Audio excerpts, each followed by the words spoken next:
First Sanskrit वर्णमाला complete हो चुका था। आज हम इस चैप्टर की एक्सरसाइज करेंगे। देखिए अभ्यास कार्य जो है आपका एक्सरसाइज है, अभ्यास कार्य है, दोनों एक है। देखिए प्रश्न नंबर फर्स्ट है आपका स्वरा कति प्रकारा भवंती। अब देखिए आपने स्वर के कितने भेद पढ़े हैं। स्वर के भेद कितने होते हैं प्यारे बच्चों? त्रोदश। कितने होते हैं? त्रोदश। साथ के साथ नोट करते जाइए आप लोग भी। देखिए स्वरा त्रोदश प्रकारा भवंती। अब देखिए व्यंजनानी। अब देखिए इसमें जो स्वर के भेद है उनके नाम भी लिख लीजिए आप। एक तो होता है आपका ह्रस्व स्वर, दूसरा होता है आपका दीर्घ स्वर,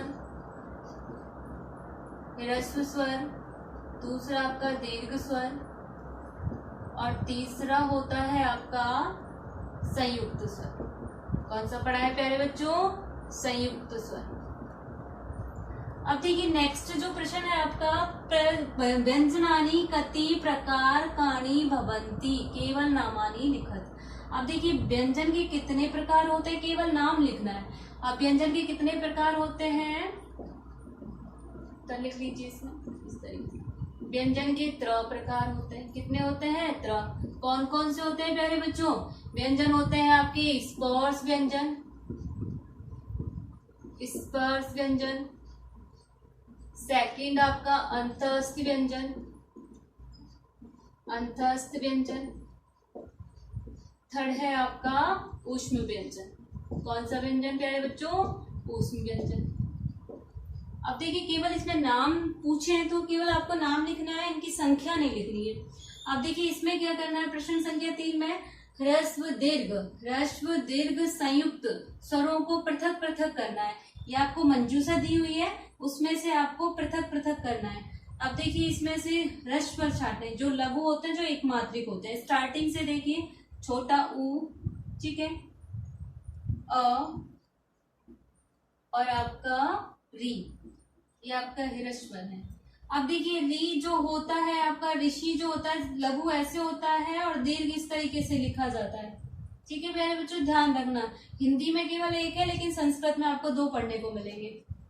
अब देखिए दीर्घ स्वर कौन कौन से होते हैं। स्टार्टिंग से देखिए ए ई, बड़ी ई जिसमें डबल मात्राएं होती हैं। आप देखिए ई के बाद क्या आएगा आपका आ, और आ के बाद क्या आएगा प्यारे बच्चों? बड़ा ऊ। अब देखिए संयुक्त स्वर कौन से होते हैं? जो दो स्वरों के योग से मिलकर बनते हैं। अब देखिए 2 स्वरों से मिलकर क्या बनता है? ए और ई से मिलकर बनता है। ओ ए और ऊ से मिलकर बनता है। और उसके बाद आपका आएगा औ भी आपका किससे मिलकर बनता है? इसमें ये 2 ऑप्शन दे रखे हैं, इसको आप किस तरीके से कर लेना, ये भी इसमें आएगा। ठीक है, ये आपके संयुक्त स्वर होते हैं। अब देखिए स्पर्श अंतस्थ ऊष्म व्यंजनानी पृथक पृथक कृत्वा। अब कुछ इसी तरीके से आपको ऊपर मंजूषा दी हुई है और उसमें स्पर्श बताने हैं आपको, अंतस्थ व्यंजन बताने हैं और ऊष्म व्यंजन बताने हैं। अब देखिए मंजूषा में जो वर्ण है आपके व्यंजन वर्ण है वो इस तरीके से उसके बाद च, श, भ, प, य, ध, स, न, व, स और र। देखिए सामान्यतः जो व्यंजन और जो वर्ण होते हैं वो हलंत लिखे जाते हैं, लेकिन वो ए लगने से, स्वर के मेल से पूर्ण हो जाते हैं। ये मैंने आपको बताया था क्लास में जब ये पूरा व्याकरण वर्णमाला का टॉपिक पढ़ाया था। अब देखिए स्पर्श व्यंजनों की संख्या कितनी होती है? 25, जिसमें आपका कै वर्ग आएगा, चे वर्ग आएगा, टे वर्ग आएगा, तै वर्ग आएगा, पै वर्ग आएगा और देखिए और पै वर्ग आएगा। 5 वर्ण के ही वर्ण 5 इसमें 25 होते हैं। टोटल कितने होते हैं?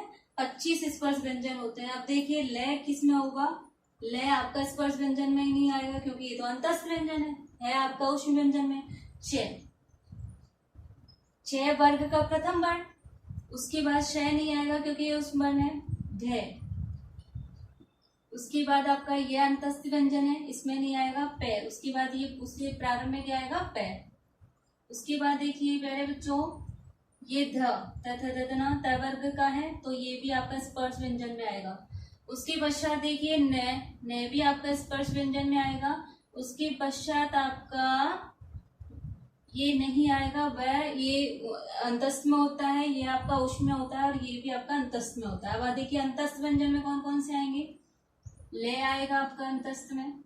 उसके बाद देखिए अंतस्थ व्यंजन में कौन सा आएगा, ये आएगा आपका अंतस्थ व्यंजन में। उसके बाद देखिए कौन सा आएगा, वह आपका अंतस्थ में आएगा। उसके पश्चात रे भी आपका अंतस्थ में आएगा। अब देखिए उष्म व्यंजन कौन कौन से होते हैं, है प्रारंभ में आ गया, है आपका उष्म में आएगा। उसके पश्चात से आपका उष्म में आएगा। उसके पश्चात आपका सलगम वाला, इसको कौन सा से बोलते हैं, तालव्य से। कौन सा से बोलते हैं प्यारे बच्चों, तालव्य से। और उसके पश्चात आपका ये से दंतस्य शय भी किस में आएगा, उष्म व्यंजन में आएगा। अब देखिए आप इसको यहाँ तक नोट कर लिया होगा आपने, क्योंकि मैंने आपसे कहा था कि आप साथ के साथ नोट करते हुए चलें। आगे हम जो एक्सरसाइज है आपका वर्ण विन्यास सिखाएंगे, यहाँ पे आपको हम 2-3 एग्जाम्पल करवाएंगे और आपको फिर बाद में अपनी बुक में खुद को फिल करना है। अब देखिए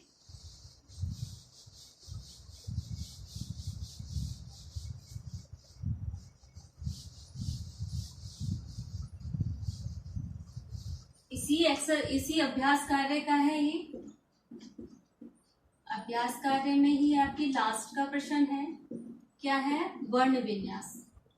वर्ण विन्यास देखिए मैंने आपको कुछ संयुक्ताक्षर बताए थे। संयुक्ताक्षर जैसे मैंने आपको छ बताया था, ये किसके योग से मिलकर बना है, क छ और अ के। उसके पश्चात मैंने आपको त्रय बताया था, ये बना है त र और अ के मिलने से।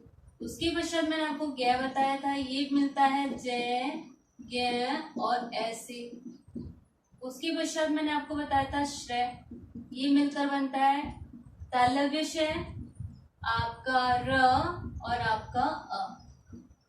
और एक और मैंने इसके अलावा, ये तो आपकी संस्कृत भाषा में होते हैं, इसके अलावा ध होते हैं, ये आपने पढ़ा होगा हिंदी में वर्ण विन्यास में, 5th क्लास में वर्ण विन्यास था।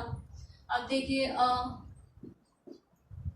उसके बाद एक और बताया था मैंने, जैसे चातुर्य का एग्जाम्पल दिया था, इस तरीके से रर्रे आ गया तो रर्रे को आगे लिखेंगे र, और उसके बाद य, और उसके बाद में अ। अब देखिए अगर आपको इस तरीके से आता है, ये याद है, तो आप वर्ण विन्यास बहुत आसानी से कर सकते हो।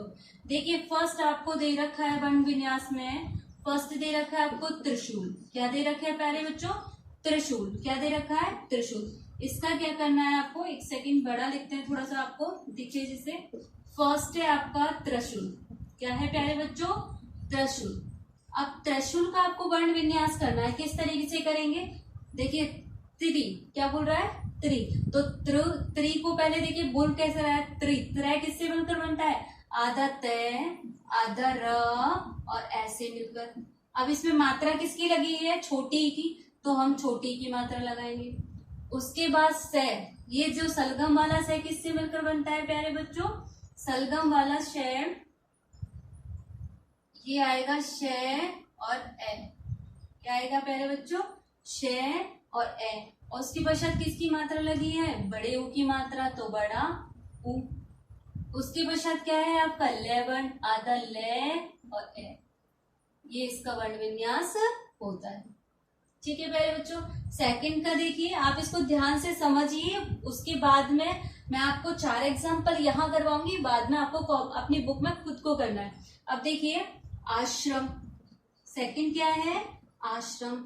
इसका वर्ण विन्यास कैसे करोगे, आ है तो आ किससे मिलकर बनता है प्यारे बच्चों, ए धन अ से। किससे मिलकर बनता है, ए धन अ बराबर अ। श्र, श्रय किससे मिलकर बनता है प्यारे बच्चों, देखिए श धन र धन अ से मिलकर बनता है। उसके पश्चात देखिए प्यारे बच्चों मैं किससे मिलकर बनेगा, मा धन ऐसे। ठीक है, नेक्स्ट जो है आपका देखिए कक्षा। अपनी बुक में नोट करते चलिए आप लोग, कक्षा। देखिए कक्षा में क आधा अ। अब देखिए 6 जो है ये किससे मिलकर बनता है, क धन श धन अ। अब देखिए कक्षा, तो यहाँ पे क्या आएगा अ, क्योंकि आपके जो कॉलम दिए हुए हैं वो इस तरीके से दिए हुए हैं। देखिए प्रश्न, प्रश्न को किस तरीके से वर्ण विन्यास करोगे आप, प्रश्न जो शब्द है इसका वर्ण विन्यास कैसे करोगे, प्रश्न प, प्र किससे मिलकर बनता है, प धन धन प्र, देखिए बोल कर ही देख लीजिए इसको, प्र किससे मिलकर बनता है, प धन र धन अ से। तो यहाँ पर क्या आएगा अ, उसके पश्चात क्या आएगा प्यारे बच्चों, श धन अ, और उसके पश्चात देखिए ये नया आधा ही है तो यहाँ पे आधा ही लिखेंगे, यहाँ पे भी आधा ना लिखेंगे क्योंकि न अ से मिलकर बनता है। ये प्रश्न ठीक है प्यारे बच्चों। एक और देख लीजिए फिफ्थ है आपका यज्ञशाला। क्या है, यज्ञशाला। क्या है प्यारे बच्चों, यज्ञशाला। यज्ञ कैसे बनता है, य धन अ, य धन अ से क्या बनेगा य, और ज्ञ किससे मिलकर बनता है, जय धन ज्ञ, अलंत अलंत आएंगे और क्या आएगा अ। अब देखिए श, शलगम वाला श, तो शलगम वाला श धन आ शा। अब देखिए अगर ल धन आ, यज्ञशाला। इस तरीके से निर्माण हुआ यज्ञशाला। आगे दे रखा है आपको, देखिए ये आपके लिए होमवर्क है शिक्षिका जैसे, इसको आप खुद बनाओगे, प्रैक्टिस के लिए दे रहे हैं हम आपको। अब उसके बाद है एक चित्रकार। क्या है, चित्रकार। इसका वर्ण विन्यास भी आप स्वयं करोगे। 8 है आपका उद्योग, इसका वर्ण विन्यास भी आप स्वयं करोगे। 9 है आपका विच्छेद, इसका भी आप स्वयं करोगे। 10वां है आपका अज्ञात, इसका भी आपको स्वयं को करना है। देखिए आपको ऑनलाइन की तरह नहीं, बिल्कुल ऑफलाइन की तरह पढ़ना है। आपको अपनी नोटबुक लगानी है और उसके बाद में संस्कृत की आपको जैसे जैसे एक एक चैप्टर करवाते जा रहे हैं उसके बाद आपको सारी एक्सरसाइज अपनी कॉपी में नोट करनी है। देखिए आज आपका फर्स्ट जो पार्ट है संस्कृत वाला वो कंप्लीट होता है, कल हम सेकंड चैप्टर स्टार्ट करेंगे।